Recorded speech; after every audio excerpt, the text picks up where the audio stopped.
Doug Hill, congratulations in order here because you got your first win of the year. Long time coming, but at San Francisco, a team that had previously been unbeaten. Yeah, they were a good team. They were undefeated going in. I thought they played a lot like Bowling Green.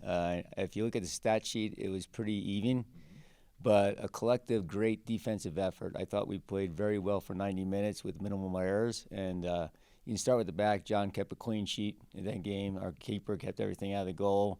Was a little more active in that game, coming out for balls on crosses and things like that. But the back four, but it took 11 men getting back and forth on the field for 90 minutes to put out that shutout. So credit to the defense, credit to all the stuff we did during that week. Our two defensive midfielders were Nick Burgoyce and they say Bourgeois, and Jake Chavez did a tremendous job, and I kept them in for 90 minutes. But great team effort on the shutout.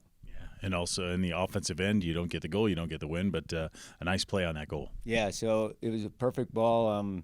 I think their defender misread the goal kick, and he came out a little high. Thad Doing pushed him off to the side, made a nice pass out to Remy. Remy got down the side, laid in a beautiful ball, and Thad got a little skim on the head, and that's all it took to get a 1-0 lead. But offensively, I thought we were more creative. We kept the ball more in this game. We kept it moving.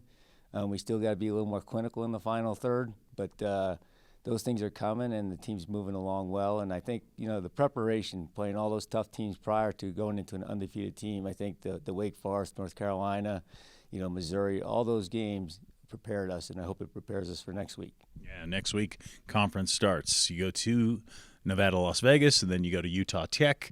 What do you want to see from your team? Is your team ready for conference play? I think we're more than ready, but we got to prove it, Where you make your mark is on the field. So we got to produce another 90-minute match of defense. And also, these are two-game series, so we play a Friday night, and we also play on a Sunday. And there's a quick turnaround time on these games, so we do need to go into our depth of the bench and rely on them. I think those players are hungry and ready. We had 2 single weekend games, and now we're back to the double-double. We played double on the road against, like you said, UNLV, and that game's actually at 11:30.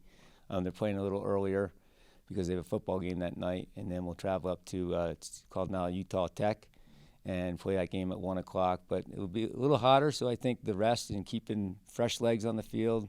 But I think we're going to depend on a team effort to get wins, and I think if we keep the ball more and keep it moving and replicate what we did this weekend, we'll be in good shape for these matches.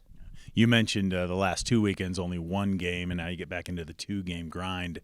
Is the team ready, you think, for that? Were they itching to play maybe a second game the last 2 weekends? No, I think we needed a little rest. We didn't take everybody up to Washington, and we got a result there, which proved that we can depend on our bench. We got the tie without 3 of our starters. London, Eli Bussey was out, Tyler Johnson. So there's 3 guys that put in great minutes this last weekend. And I think now that we're a little rested, you need a little break in the middle of your season to get back on stride. So I think we got that break, but I think we're gearing up, and I think those guys that think get minutes are very hungry. And I think you're going to see some guys like, where's that guy been? And he's producing, just like Fede Mion did a great job in the game.